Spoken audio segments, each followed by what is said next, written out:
little girl, and she will always cry, shouting, "Daddy, please stop. Daddy, it's paining me. Daddy, it's scary." In a small town called Kato, there lived a little girl named Lua. She was just 7 years old, and she lived with her parents, Mr. Ari, and her mother, Asa. Lua was a very beautiful girl who had a beautiful smile, but unfortunately, she never got to smile because she was not happy in her own parents' home. It all began one day when Lua was in her room and her father, Mr. Ari, walked in. He said to her, "Lua, I want to show you what it means to be a woman, but you must not tell anybody. It is a secret. Make sure you don't tell anyone." Little Lua did not know what her father meant, but she trusted him. Of course, it is her father, and she trusted whatever her father said. Mr. Ari started having intimacy with his 7-year-old daughter. He forced himself on the little girl, and she would always cry, shouting, "Daddy, please stop. Daddy, it's paining me. Daddy, it's scary." But Mr. Ari would not listen. Lua didn't understand what was happening. She only felt a sharp pain down below that scared her, and it was hurting her. She ran away most times, but Mr. Ari would always catch her. At 7 years old, Lua was traumatized.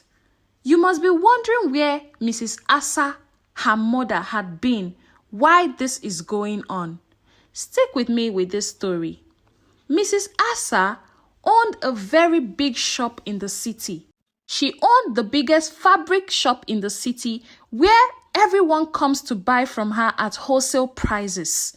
She was always in her shop. She was so into her business that she never cared to know what is happening in her home. Mr. Ari, on the other hand, was a man who worked from home, creating websites for company, so he had the time to commit the atrocities he's committing because he was always at home alone with his daughter Lua. One day, Mrs. Asa was sitting on the dining table, calculating and counting money as usual. That is all she cared about. Then Lua walked up to her and said, "Mommy, why does Daddy hurt me when you are not around?" Lua's voice was small and trembling, but her mother Asa didn't even look from the pile of papers spread across the dining table. Asa was a very businesswoman, always focused on her shop and money. Nothing else mattered, and she responded to Lua's question, "Lua, please, not now." Flipping through her ledger, her attention was fixed on the numbers. "Can't you see that I'm busy? You know how hard I work to make sure we have enough. Just go and do your homework." "But Mom," Lua said again, her voice cracking as she stood there, clutching the hem of her shirt, desperate for someone to listen to her. "Lua, I said I am busy," Asa snapped, finally looking up, her eyes flashing with impatience. "You always bring up silly things when I'm trying to work. Go to your room." Lua swallowed hard, her words dying in her throat.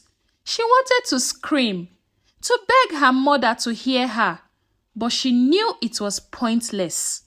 Her mother never listened, never seemed to care about anything but the shop. So Lua turned quietly and went to her room, her heart heavy with the secret she was forced to carry alone.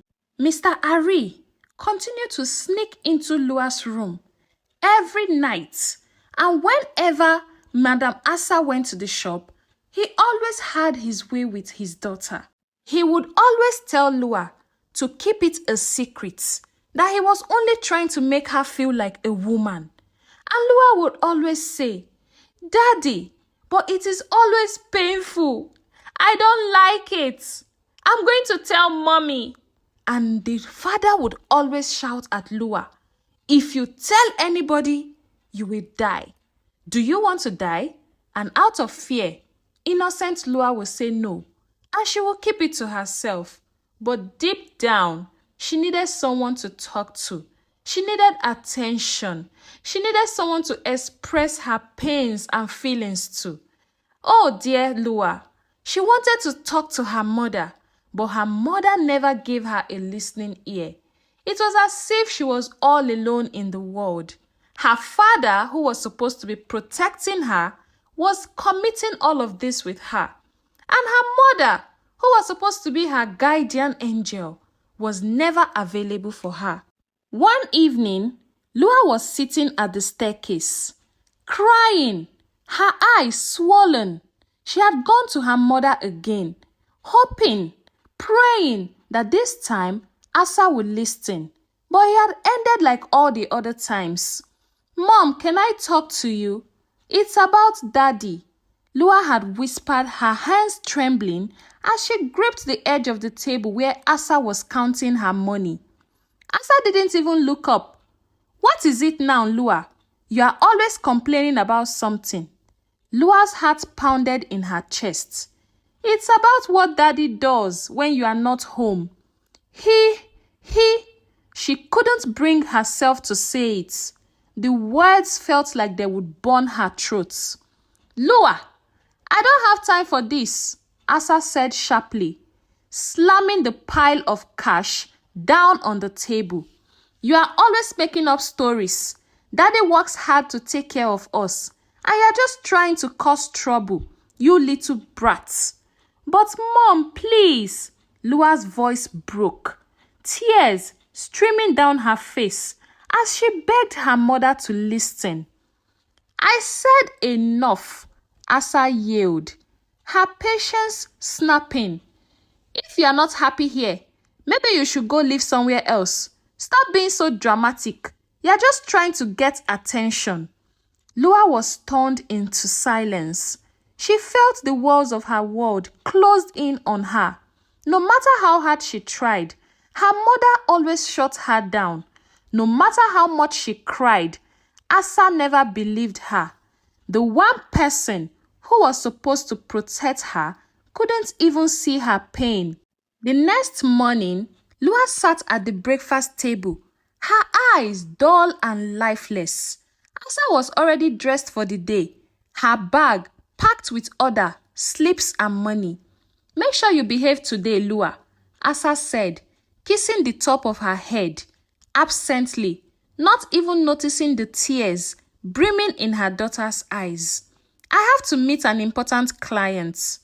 As soon as Asa left the house, Mr. Ari's mood changed. He smiled at Lua in a way that made her skin crawl. The man was a monster, hiding in plain sight.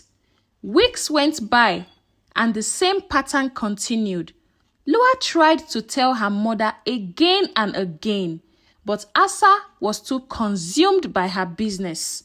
She always dismissed Lua's cries for help, calling her dramatic or too sensitive.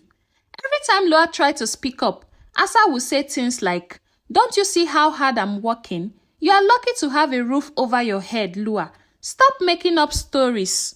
Lua gave up after a while.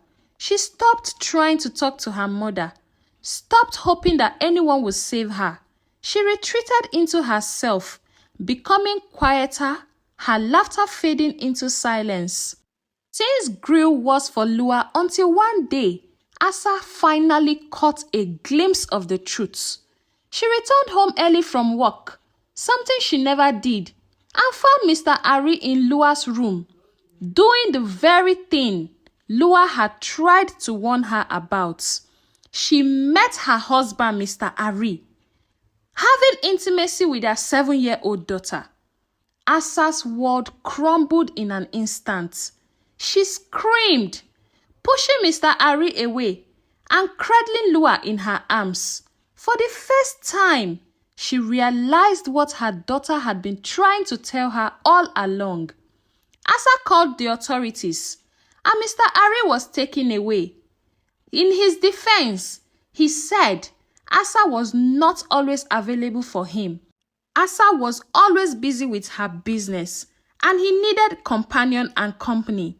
Can you imagine the defense, dear viewers? Is that an excuse? Anyways, Lua was taken for counseling, where she slowly began to heal from the trauma she had endured for so long. Asa wrecked with guilt, quit her job, and dedicated herself to rebuilding her relationship with her daughter. She had learned the hard way that money and business couldn't replace the love and care a child needs. As for Mr. Ari, the monster father, he was sent to life in prison, and he spent the rest of his life in jail. The moral of the story is simple. Always listen to those who come to you with their pain, especially children. Ignoring their cries for help can lead to more suffering. You never can tell what they have in mind to say to you. No amount of money or success is worth losing the ones you love. Thank you so much for listening to this story. I hope you learned a lesson. To be a good parent, to be a listening parent, not a mother like Asa, and not a father like Mr. Ari. My name is Onyi of Onyi Stories and Folktales, and please, if you haven't subscribed, kindly be a part of my growth.